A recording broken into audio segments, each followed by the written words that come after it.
Okay, sorry. Okay, now it works. Yes. Yes, yes. Okay, so why non-market valuation methods in economics? Because according to the economic theory, not all goods have a market price. So these are goods that are not sold in any market. For example, clean air, hiking trails in a national park, public playground for children, biodiversity conservation, and in last years, economists recognized cultural goods and services as very similar to those, for example, environmental ones. So it would be also historic preservation, and it will be the case of Pückler's Palace in Bolesławiec that I'm going to tell you more later.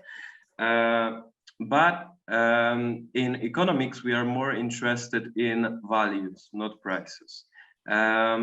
So we recognize the value of these goods, even though they do not have their market prices. It causes some problems. Wait a second. So the non-existent markets for these goods that I listed, it's a problem because we cannot observe consumer behavior related to these goods on these markets. And if we cannot observe consumer behavior, it's more difficult to design socially optimal goods, services, but also public policies, for example. And why it's related to public management problems, to public decisions. Because provision of public goods is one of the main responsibilities of governments. And there is also a limited budget, which means that not all projects can be funded. So we as a society have to choose projects to be funded from public funds. And thus there is a need to find a tool to help decision-making processes. So what we may need the value of non-market goods for: first, estimation of benefits from public policy projects. Second, it can be necessary for cost-benefit analysis. Look, for example, the cost of all the projects is always known, or almost always. However, benefits are not so clear because there are many types of social benefits, and it's really difficult to calculate them, to measure them in monetary terms. And third, measurement of losses from natural damages needed in litigation processes. And the most recognizable examples of used stated preference-based non-market valuation methods in the world, it was the oil spill in 2010, if I'm right. It was a Deepwater Horizon. For sure, you all know the case. And from that time, stated preference-based non-market valuation methods became a central component of nearly all large-scale cost-benefit analysis in the European Union, United States, and elsewhere. However, the use of these methods is very popular in environmental economics, in transportation economics, in health economics, but the use of these methods within cultural economics has been rather scarce. So the projects that we are working in are quite novel, considering the application of this method. why it is relevant for cultural heritage and other cultural goods and services. So in other words, why these goods are similar to clean air, etc. Because heritage conservation generates social benefits. Um, and it's crucial to preserve places, areas, and objects with high historical value and to transmit them to the future. Second, the public sector plays a major role in the conservation of central heritage resources almost everywhere, especially in Europe. Um, and social benefits of providing the protection of heritage objects must outweigh the cost. It's it's the requirement here. So we have to answer on two questions. So first, how to preserve neglected historic buildings before they entirely disappear? And second, which objects should be subsidized and to what extent? So we recognize these tools as helpful in determining the socially optimal shape of cultural heritage protection strategies, requires knowing consumer preferences. But how to do it if we do not observe a market and market prices?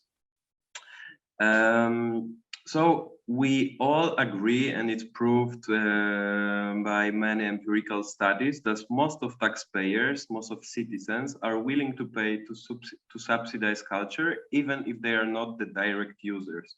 So why we agree to pay for goods and services that we do not directly use them?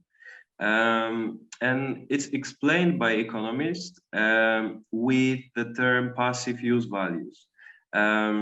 So we agree that the total value of some goods and services, mostly public goods or mixed public goods, is much bigger than only use value.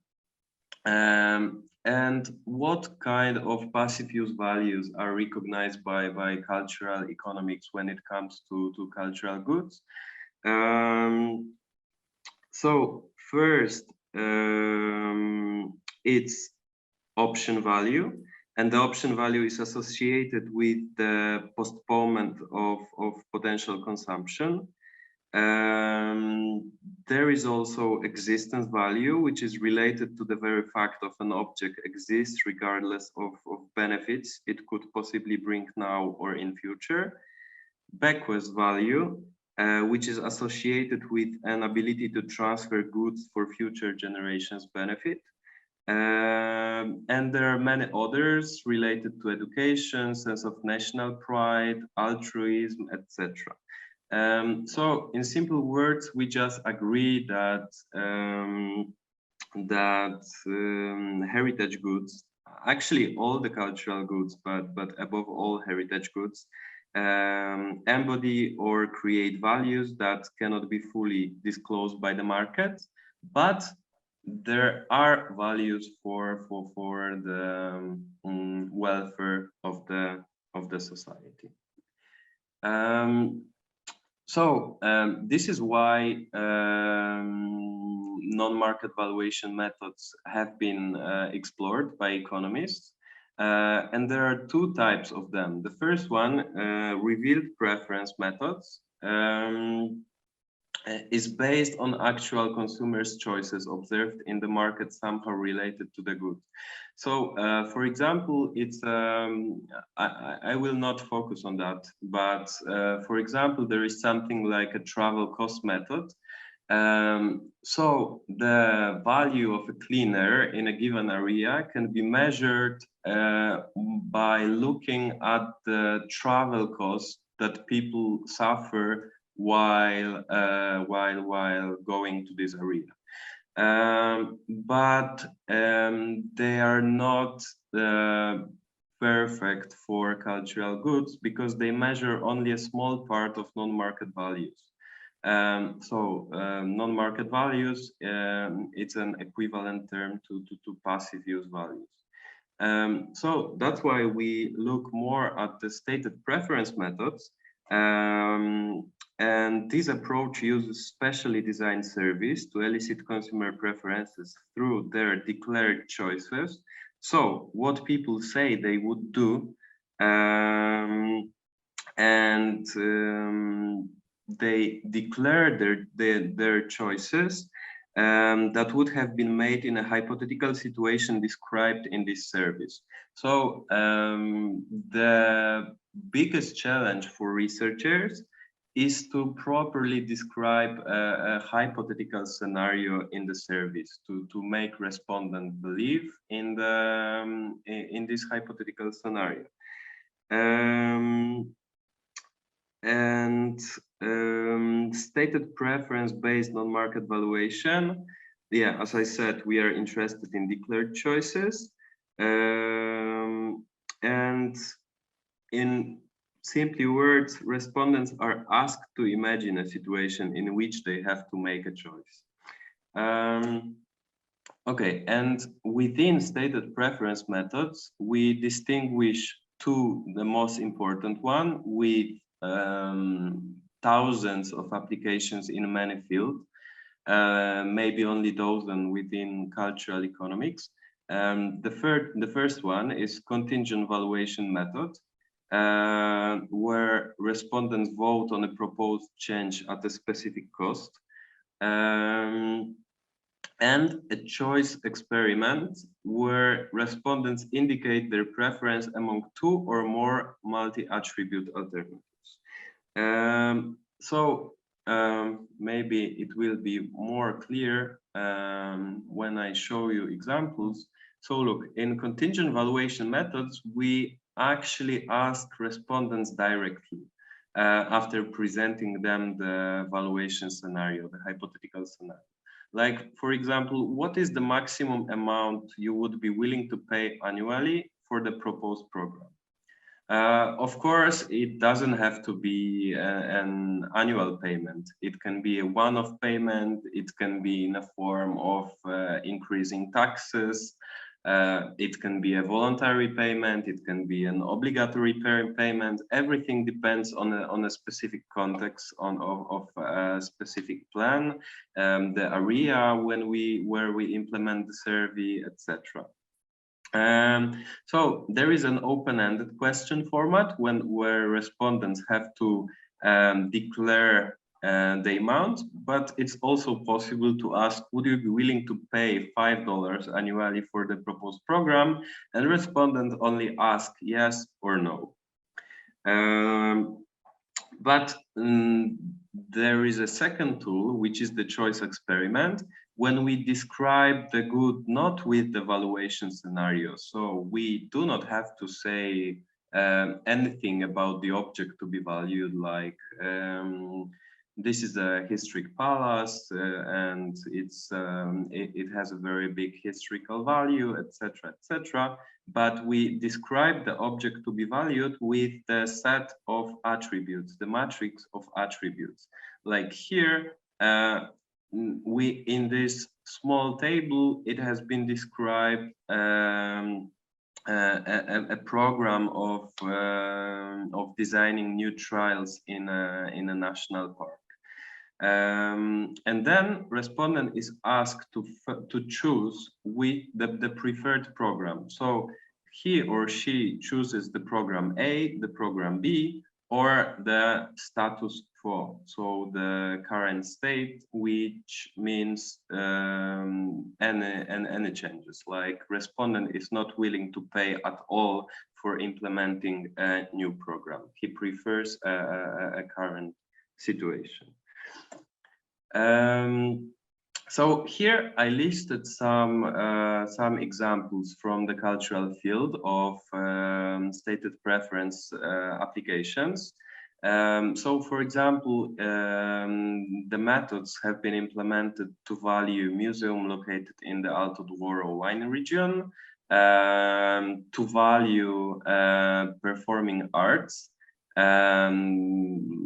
like being more precise, to value the increasing public theatrical offer in Warsaw, to value all museums in Quebec, Canada, and to value shipwrecks, to value marble monuments in Washington, D.C., National Museum of Sculpture in Valladolid, Spain, Parliament House in Canberra, Australia, and historical buildings and monuments in Napoli, Italy. And here, coming to the studies that I was involved in, and probably the most important study for your meeting. So the Pillar Palace located in Bolesławiec, that has been set as a new venue for the Museum of Ceramics in Bolesławiec. So why we chose this object as for our evaluation study? Because it was recognized as one of the most valued heritage objects in the city, in the town, in Bolesławiec. And earlier it has been designated to serve inappropriate functions.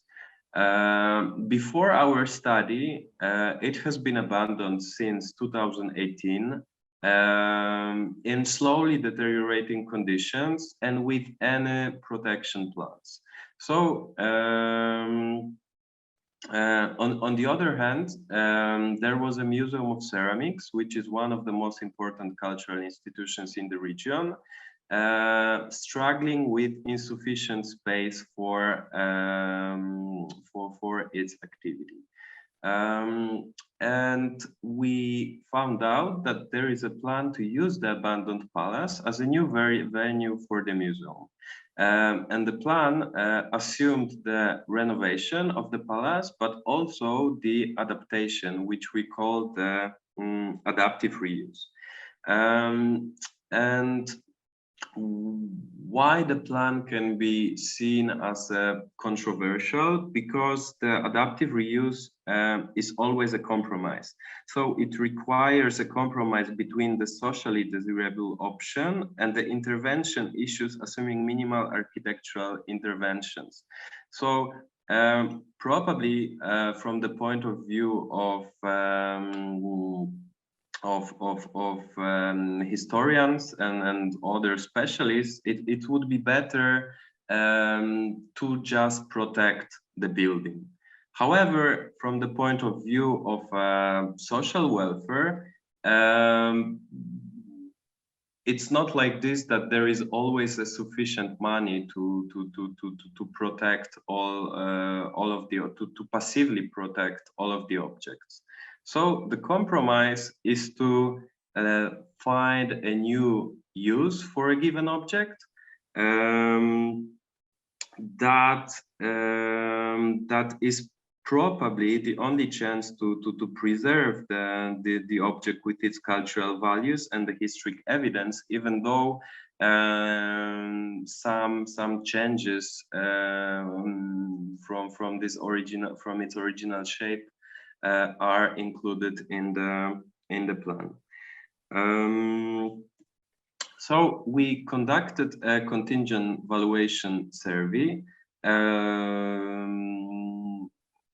We did it with help of a professional polling agency. The sample size was almost 500 of citizens.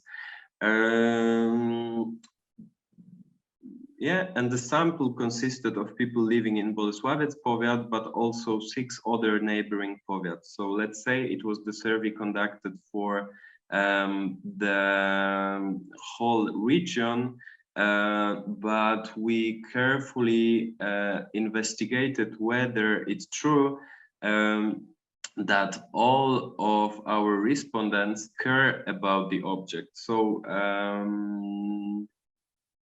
so the objects, as well as the Museum of Ceramics, were kind of important not only for citizens of Bolesławiec, but for more people living in the powiat, in the region.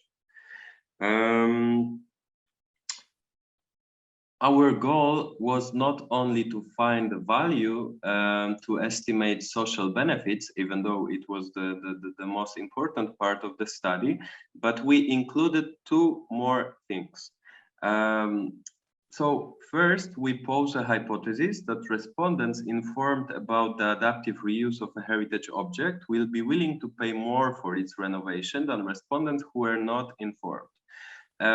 So what we did is we divided our sample for few groups, and each group received a different valuation scenario, different hypothetical scenario. And for example, one group was informed about the plan of the adaptive reuse.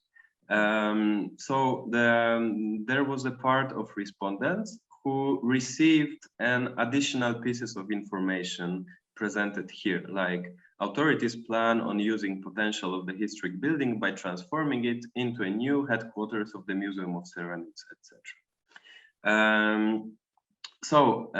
These respondents were more conscious about some potential additional social value created by transforming the building into headquarters of the museum. We posed also a second hypothesis, which was respondents informed about the poor condition of a heritage object and the possibility of this object turning into ruin will be willing to pay more for its renovation than respondents who are not informed about the potential loss. So we assume that people do not necessarily have to be conscious about the poor condition of the building. So it's possible that they think, for example, that when the condition would be poor enough, somebody would care for it, or like they do not feel the responsibility for the for protection of the object. So we added a piece of information putting an emphasis on the poor condition, but also a possible loss of the palace. We added this fragment presented here with the emphasis, like when answering a question about your willingness to pay for palace renovation, please take notice of listed consequences of leaving the building unattended. Imagine situation in which the palace becomes a ruin. So the thing we cared about, it was evoking the feeling of potential loss of this building.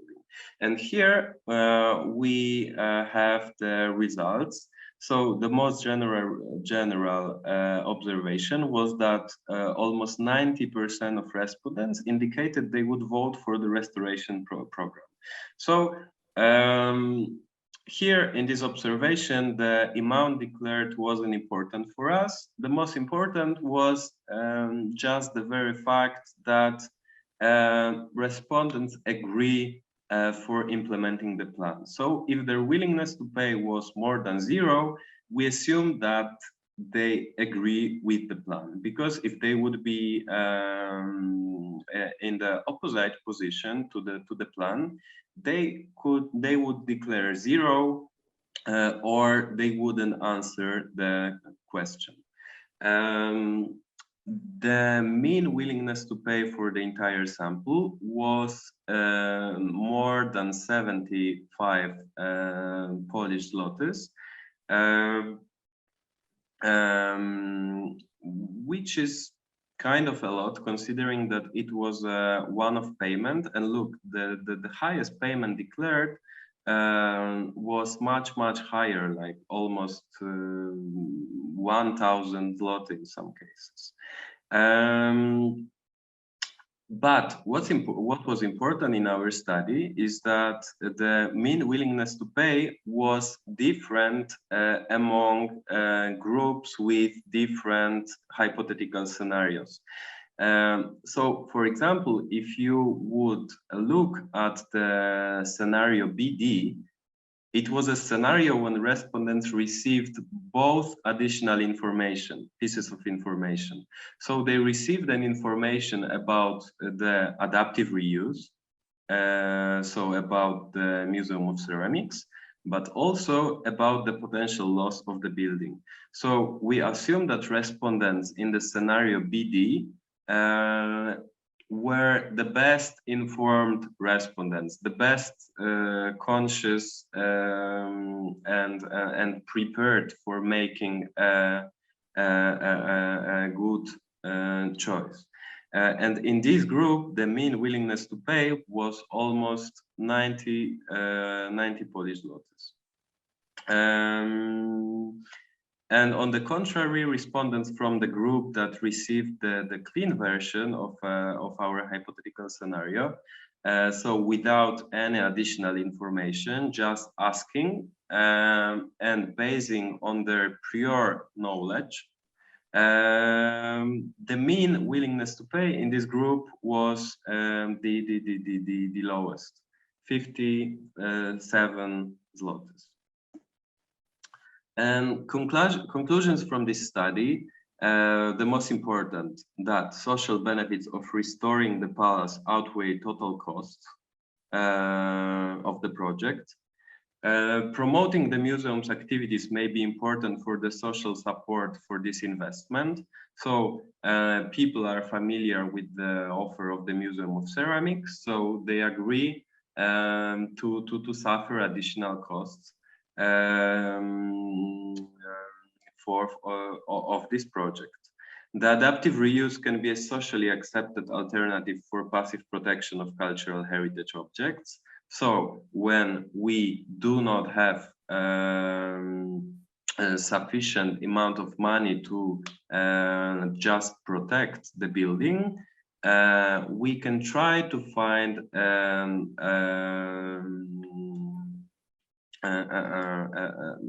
a new use, a new function for the object that would be socially accepted and would increase the social welfare.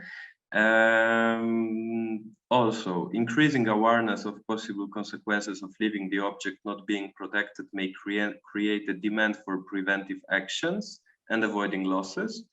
And the value of possible loss should be taken into account when planning public policies. Okay, so it would be enough when it comes to this study, but I would like to present you also the discrete choice example, which is a bit more sophisticated method and more complicated when it comes to methodology. But it gives more possibilities. So when contingent valuation method is a very good method for specific plan like the pilars Palace in Bolesławiec. So we simply ask people what they think about the specific project, specific plan, and we are subsequently able to express their preferences in monetary terms. But researchers wanted to find a tool that would be able to evaluate protection plans covering multiple sites with different profiles simultaneously. So we always want to kind of optimize our actions, and conducting separated studies for each project is very costly and very time consuming. That's why, okay, we were asked by the state of Victoria in Australia to evaluate the heritage, to actually evaluate all the heritage objects in the state and their protection plans. So we had to investigate respondents' preferences towards 33 different types of immovable heritage with various characteristics, which gave like I don't know, 200 or even 300 different objects. So to find the value of all of them, we would have to conduct 200 or 300 separate contingent valuation studies. That's why we decided to use a discrete choice experiment, which enable us to estimate the value of all of these heritage objects in the Victoria State, Australia. And here you can see how we were describing the objects. So each respondent received 6 or 8 choice cards like this, and there were more than 2,000 respondents. And we described an object with its type. So here in the example, the post office, the age of the object, so early 20th century, the distance from the respondents, so it was also important whether the object was far from respondents' residence or not, the access to the object, so if the access was free, if it was forbidden to visit, etc., the condition, so if from very poor to very good, etc., security measures, and in general, some of the attributes were directly related to a given asset and its features, characteristics, but others described protection amendments. So like here, for example, any building or site alterations or additions or developments on the land are undertaken, etc. And each of these bullet points had many levels. So for example, when you look at age, here it's early 20th century, but there were many more. Like for example, here in the second choice task, we described shipwrecks, and the age was interwar period. So these choice cards are kind of simply descriptions, very general, but the thing that we have many of them, many of these selected features that and that were the most important from the point of view of decision makers. It makes possible to describe all the objects. And what's the most important is that after designing these attributes, this choice card, we compared it with the National Heritage Register. So we looked if every heritage object included in the Heritage Register can be described by our attributes. And indeed, it was possible, and the result of this study, I don't know, maybe it's not visible, but here is just a small piece of the table with our results, but we obtained value of each attribute. So, for example, here it was age, and we estimated the value, the additional value of objects being from the 19th century for $45. Early 20th century, $29. Interwar period, $22, etc., etc. Excellent condition, $70. Good condition, $33. Poor condition, $18. And we estimated the value for each attribute, for each level, and it enabled us to estimate value of the what's important, it's not the value of an object, it's the value of the protection plan. So for how big costs citizens would agree to suffer for protecting a specific object. And here you can see the example of willingness to pay calculation of a residential building, which has a decreasing willingness to pay. So people do not want to protect residential buildings, probably because they see it as a duty of private investors, or many other possible reasons. But other values, like for age, for the building's condition, for its significance, the protection amendments, the distance, the access, the places, they were positive, giving us the total willingness to pay for its object about $71 for one respondent. So what we can do with this value is to multiply it by citizens or other people interested, and to aggregate social benefits included in the cost-benefit analysis and compare with the costs of a given project.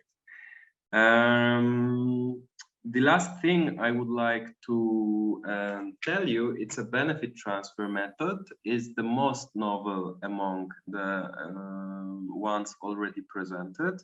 And it's also the answer on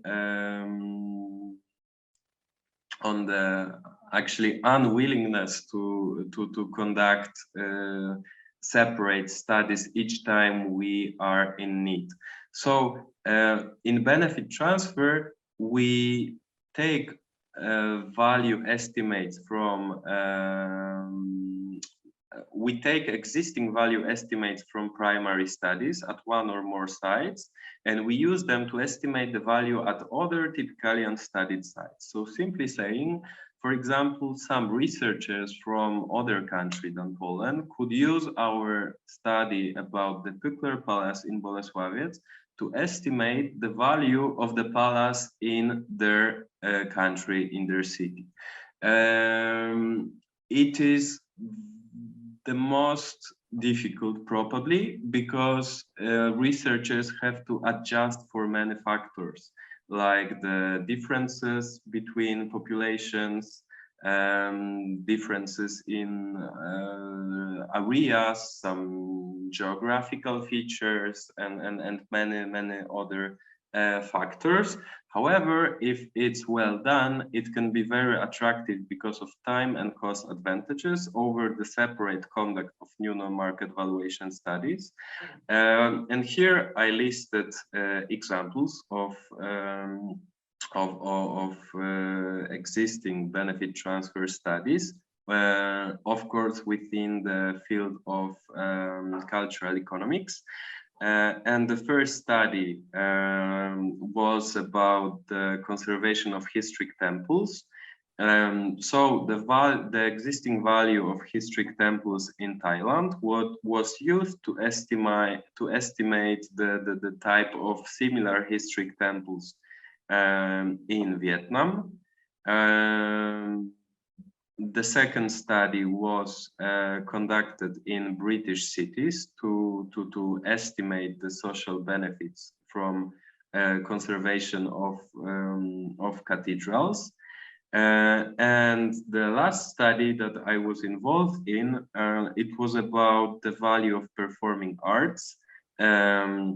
So the value was estimated, and the value of increasing the public theatrical offer was estimated in a few voivodeships, so Polish regions, and transferred to other voivodeships, other regions, because we have 16 of them in Poland, and it was not possible to conduct 16 separate studies. In general, concluding, there are many problems regarding to the use of stated preference methods, and the most important one is the hypothetical bias. So it's not always like it's not always very easy to make respondents believe in the hypothetical scenario that we present them, but we start believing in these methods within cultural economics because of their huge success within other fields of applied microeconomics. So just to repeat, the environmental economics, transportation, health economics, these methods are very, very important for decision makers among the world. And that's why we see a huge potential to use them to value the cultural goods and services, and among all the heritage goods. So thank you very much. I hope it was something new, and at least part of the presentation was interesting for all of you. Thank you very much for the opportunity to present our studies.